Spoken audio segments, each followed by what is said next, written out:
I have heard you out, my king. Maricha replied, and my heart is filled with sorrow past measure. Flattery is always sweet to the ear, and few there are who will speak an unwelcome truth. Yet, it is my duty to tell you the hard truth. However much softer words might please you, those who informed you about Rama have not told you the truth. Rama is no renegade and no criminal, but a dutiful son who lives in the forest to keep his father's word. He is no weakling either, but a mighty warrior with no equal in arms. Do not make of him a deadly enemy and pull down ruin on your people and your realm. It is as though Sita had been born for no purpose, but to bring about your destruction. Rama is the very embodiment of Dharma. Maricha said, as Indra is first among the gods, so Rama is first among mortal men. How dare you cast longing eyes upon Sita? Will she ever yield to you? Can one deceive the sun and steal away his light? You will be burned to ashes if you approach the blazing fire that is Janka's daughter. Do not fall prey to Rama's shafts, nor seek your own death. Maricha pleaded, you can never vanquish him in battle. Remember, O king, in olden days, proud of my strength, I once disturbed the sacrifice of the sage Viswamitra. Rama was but a boy then, taken by the sage to guard his right. And do you know what happened? That boy loosed one arrow that struck Subahu dead on the spot, and with another swept me off my feet and flung me 100 leagues out to sea. And Rama, the boy is now Rama the man, far stronger, far more skilled in arms. Do not draw down his anger, or you will bring your rich and lovely city to ruin and certain death upon yourself. If you hold to this folly, O Ravana, I can see the ruin waiting for you. Maricha cried, I see Lanka in flames, her streets strewn with the dead, her widows and orphans loud in their grief. Turn away from this great sin. If Rama has angered you, meet him face to face and die like a hero. But do not take a fraud's path, and do not drag me down it with you. But Ravana was neither pleased nor persuaded. How should good counsel win over a man in the grip of lust?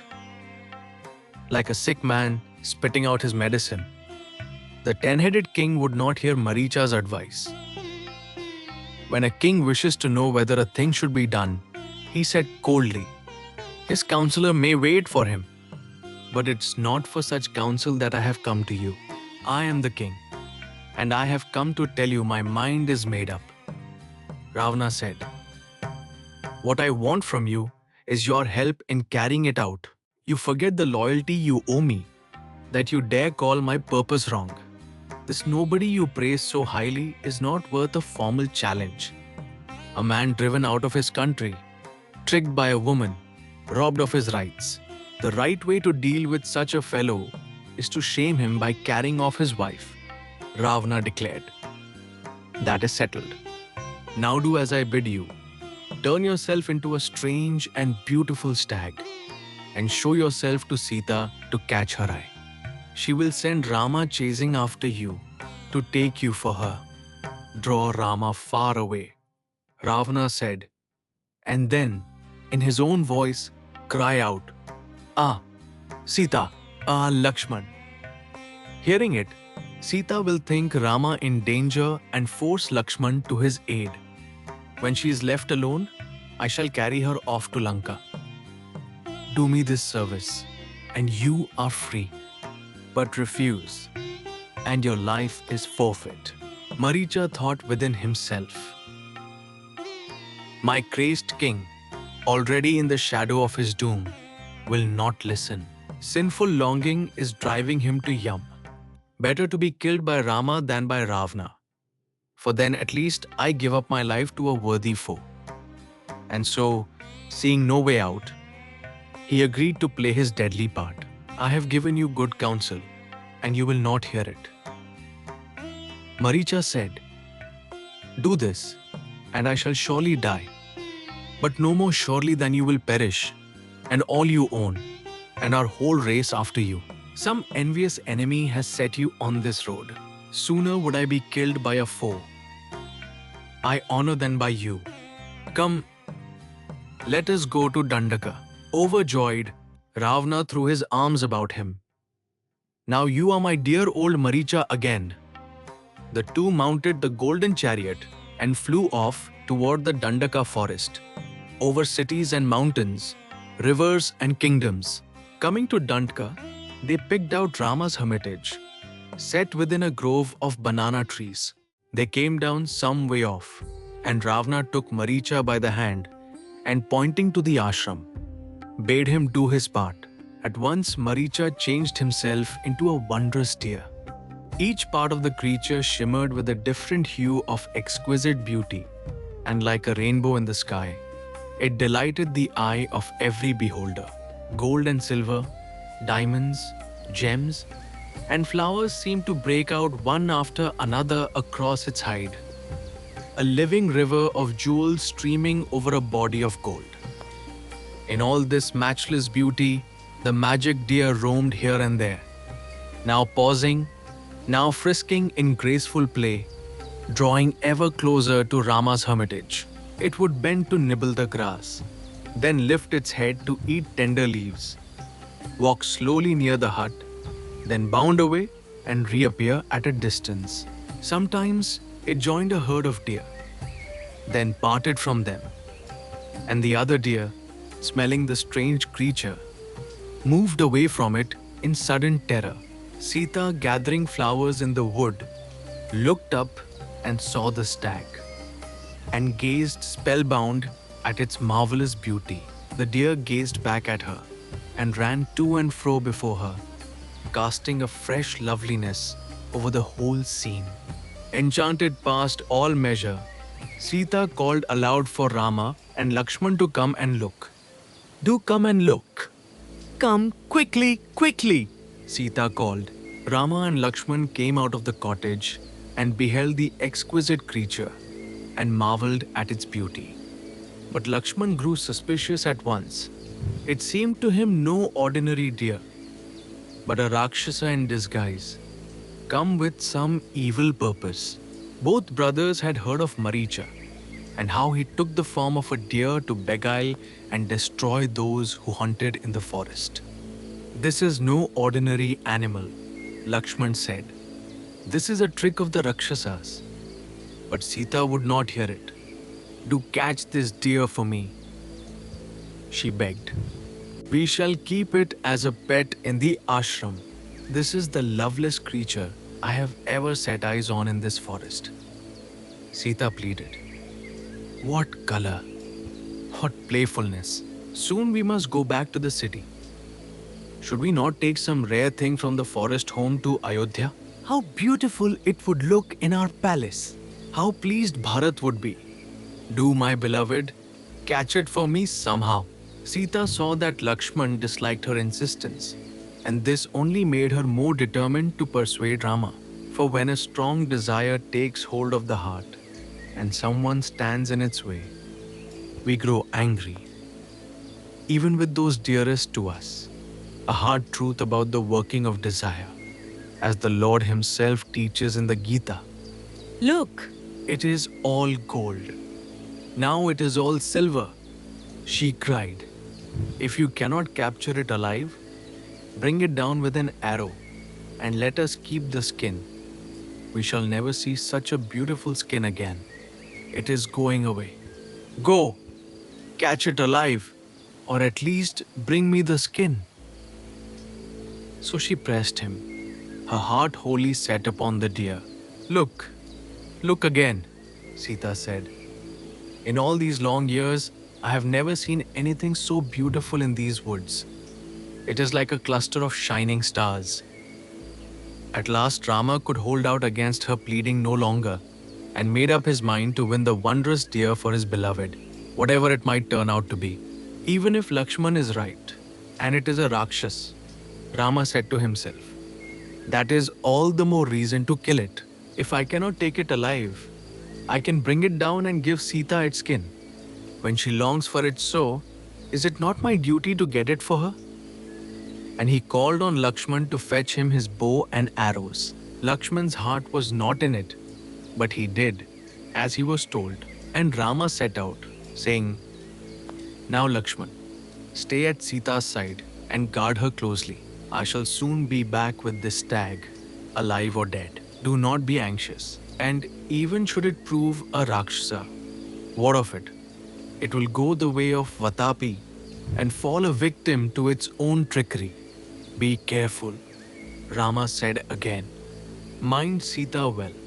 Anything might happen at any moment. Be vigilant.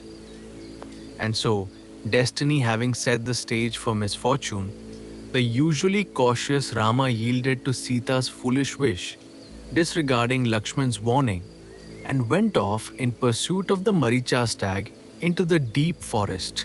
Strangely enough, on this fatal day, the roles of the brothers were reversed.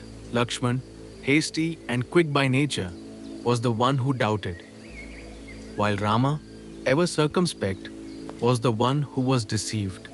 So subtly does fate work, turning even the wise from their usual wisdom to bring about what must come to pass, to give Ravana ample time and opportunity. Maricha kept always within Rama's sight, yet ever beyond his reach, drawing him on and on like fate itself. The deer would take a few steps, stop, turn, and stare at its pursuer, then start as if in sudden fear, and spring away with hooves drawn up to its breast. It would vanish among the trees, then emerge upon some tall mound, displaying its lovely outline against a passing cloud. Sometimes it allowed Rama to come near, as though tired and easily caught, only to spring up and bound far away again. Thus Maricha led the prince farther and farther from the hermitage. At last, when Maricha had lured Rama far out into the wilds, the Rakshasa knew the game could not last forever, and that his end was upon him. And Rama, weary of the endless chase and beginning to suspect the truth, bent his great bow and loosed a single deadly arrow, which flew straight and pierced the shining stag. As the arrow struck, Maricha lost his magic shape and resumed his true and dreadful form. And with his dying breath, mimicking Rama's own voice, he cried out in a great and piteous call, Ah, Sita! Ah, Lakshman! And then fell dead upon the forest floor. So the fatal cry rang out through the trees. Lakshman was right, Rama said to himself, gazing at the fallen demon. This deer was indeed a Rakshasa. But then a colder thought struck him. Hearing that dying cry in my voice, Sita may well be deceived and overwhelmed with fear for me. A shadow of unease began to gather in his heart, yet he steadied himself. What if Sita's fears are groundless? Lakshman is there at her side to keep her safe, and his heart swelled with pride and gladness that he had a brother so loving and so true. How could Rama dream what was, at that very hour, unfolding back at the hermitage? And the bitter words Lakshman would soon have to endure from Sita. Truly, the way of destiny is cruel. Every step of the trap had been laid with terrible care. The golden lure, the fatal desire, the deceiving cry. And now the two protectors of Sita were being drawn apart, one far off in the forest, and the other soon to be goaded from her side. The hour of the great sorrow was at hand, for the golden stag had done its cruel work. It had lured away the mightiest of protectors, and now its dying voice was carrying the seeds of panic straight to the hermitage. All that Maricha had foreseen was beginning to come true, and the doom he had prophesied for Lanka had taken its first irrevocable step. Rama turned and began to hurry back through the forest, a nameless anxiety quickening his steps. The joy of the hunt was gone. and in its place crept a cold foreboding. Something was wrong. He could feel it, and he pressed on toward the hermitage as fast as the tangled woods would let him. So it is that a single moment of unguarded desire can open the door to the greatest of sorrows. Sita's longing for a bauble, Rama's love that could deny her nothing, Lakshman's warning unheeded. From such small human things did the great tragedy now unfold, exactly as the demons had planned. Back at the hermitage, the false cry had already reached Sita's ears. Ah, Sita! Ah, Lakshman. In a voice she took for her husband's own. Terror seized her heart, and she turned in panic to Lakshman, certain that Rama was in mortal danger and must be helped at once. And so the stage was fully set for the abduction. Rama hastened back through the woods. Sita, deceived, pressed Lakshman to leave her side. And unseen nearby, the ten-headed Ravana waited in his hidden chariot for the moment his cruel scheme had prepared. The great sorrow of the Ramayana was about to break. Maricha had spoken truly. He died, and his death was but the first of many, for his dying cry would part Lakshman from Sita and Sita from her guardians, and open the way for the crime that would draw all the world to war. The Golden Stag was ended, but the ruin it began would run to the very gates of Lanka. The gods watched from above, sorrowing yet knowing. For this dark hour, cruel as it was the hinge upon which the whole design turned. Through Sita's loss, Rama would be drawn to destroy Ravana. Through this sorrow, the deliverance of the three worlds would at last be accomplished. So even grief was woven into grace. Rama pressed on homeward, but the forest seemed suddenly vast and hostile. Every shadow a threat. His warrior's instinct told him that the cry had been a trick. Yet the fear for Sita would not leave him, and he ran on, his heart pounding, toward a hermitage he did not know was even now about to be left undefended. Such was the Golden Stag, the most beautiful and most fatal creature in all the epic. It had cost Maricha his life and won Ravana his chance. It had turned Sita's innocent delight into the doorway of disaster, and its shining image, so lovely and so deadly, would haunt the memory of all who told this tale for ages to come. So the Golden Stag was slain, and the trap was sprung. Rama hurried through the darkening woods. Sita and Lakshman stood upon the brink of a terrible parting, and Ravana crouched ready in the shadows. The peaceful forest life was over, and the great abduction, and all the war and glory that would follow, was about to begin.